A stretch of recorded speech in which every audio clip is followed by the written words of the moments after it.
Good evening. I had one of my subscribers ask, what is that run that you're playing? I was playing a ballad and I put this run in there, and this was the run I put in. This one. Now that's an interesting run. It sounds great and it's relatively easy to play because it's a combination of white and black notes rather than being all on the white notes or all on the black. It's a combination, but it fits the hand very nicely. You can see the position of the hand just wants to fall right into that. Now it's based on a specific scale, a kind of a jazz scale I would call it, and the name of it is a super Locrian scale. It's like a Locrian scale, a little bit different. Now a Locrian scale is one of the major mode scales. It's the 7th mode actually, so if we want to play C Locrian, the question we're going to ask is, what major diatonic scale is C, the note C, the 7th step of? And the answer is D flat. So let's play a D flat major scale.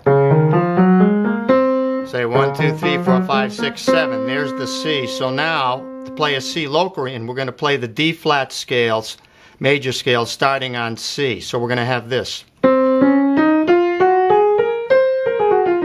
It's actually a minor scale and it fits a minor 7 flat 5 or a half diminished chord like this. Now let's look at what's in it. We can see the notes are C, D flat, E flat, F natural. I'm going to call that F sharp or G flat. I'm going to call this G sharp, B flat, C.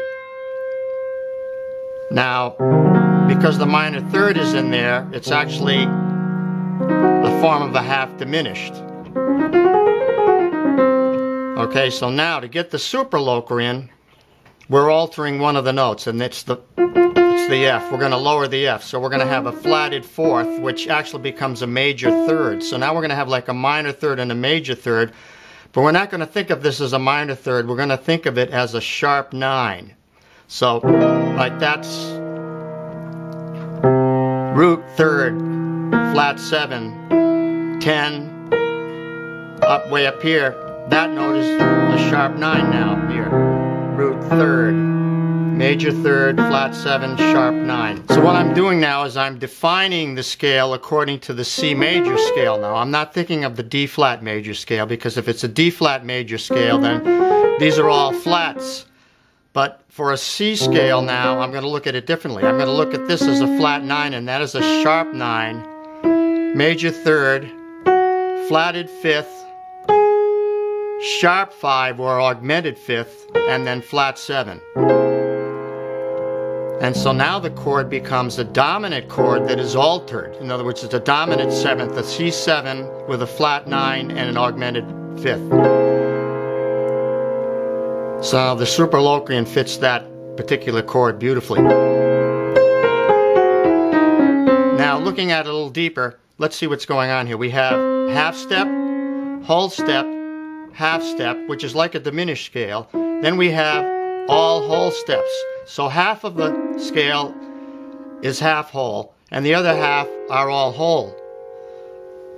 But the main thing is that we see that the augmented 5th is really brought out in this. Now that's a great tension chord that wants to take us to its resolution, and the 5 chord wants to resolve to its 1, so C7 wants to resolve to F major. G7, augmented, wants to resolve to C major, and so on. So we can play now a bunch of great licks on this particular scale, and I'm going to show you some of the ones that I've written out for you. And you can download the scales and the sheet on all these licks on my website for free. So you might want to do that in advance before I go through this. Okay, we'll continue now. I'd like to mention that I first heard this particular scale played by Herbie Hancock in one of his solos. He played the scale, incorporated it in his solo, and also it's a popular scale with many modern day jazz pianists like Chick Corea and Oscar Peterson and so on. So anyway, I'm going to start out now by playing a lick using an ascending lick, which is just a phrase. It's a phrase or a phrase shape, and it's going to start right on one and end on one of the next measures, so that it's going to be like this. So that's the lick. Now it ascends in scalar motion, then it skips. So this is like horizontal, then vertical. Up to here, that's the top note, then it comes down the scale and ends up on the 5th of the F major chord. So that's it, and the counting is 1 and 2 and 3 and 4 and 1. They're all 8th notes. Now a good thing to practice is to take the same lick and put it on a different beat of the measure. So I'm going to put it as a pickup. The first note's going to be a pickup on the end of 4. So it'll be 3, 4, and 1 and 2 and 3 and 4 and 1. See, so now I had to add an extra note at the end because I came in earlier. Now I'll come in 2 8th notes earlier, like on the 4th beat. 3, 4, and 1 and 2 and 3 and 4 and like that. So now I'll play all 3 again.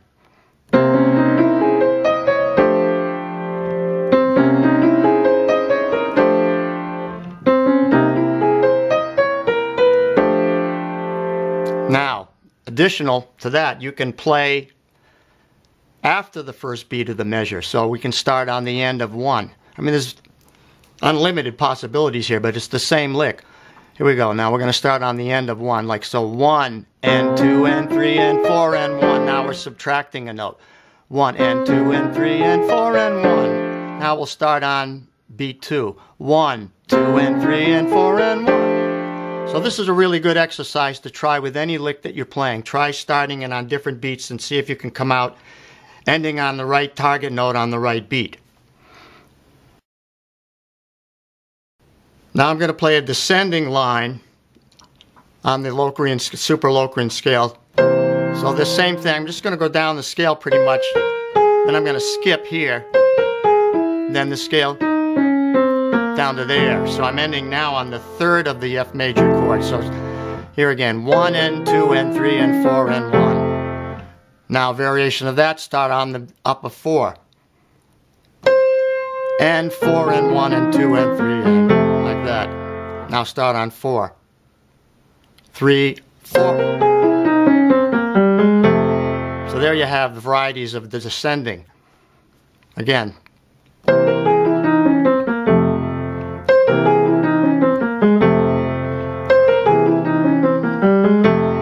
There's 3 different variations on the descending.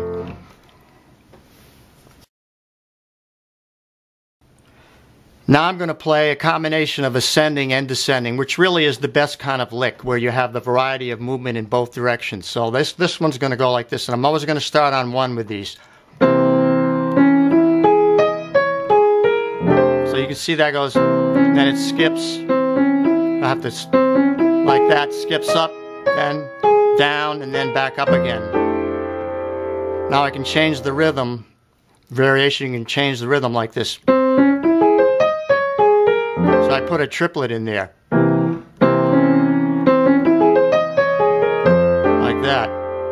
Here's the second way to change the rhythm. Put quarter notes in there that time. Okay, now I'm going to try a variation of this where I don't just end on 1, but I continue the phrase. So this becomes a phrase lead-in to another phrase like this.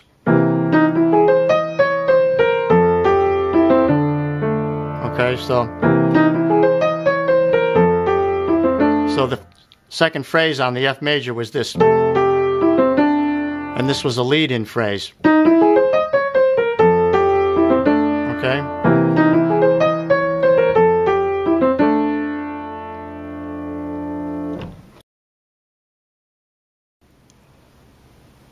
Okay, so you've heard the super Locrian scale being used now on a lick that's ascending and descending, and then a combination of the 2. Now I'm going to put the scale into a chord progression, and it's going to be a 2, 5, 1, 6, or it could be a turnaround chord there, a diminished chord. But so it's going to be G minor 7 for one measure, C7 altered, where I'll use the scale, and then resolving to F major 7, or it could be an A minor 7 if you prefer. Then going to an F sharp diminished to take us back and cycle through the progression again. So here's the lick. I'm going to play it slowly so you can hear it. Then I'll start to play it in a rhythmic manner, and then I'll start to improvise after that. So here's the lick.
I'd like to wrap up by saying you can go to my website and download the score to this scale. I've written it out for you, and all these various licks that I played in this video, you can check them out on these sheets that I've written out.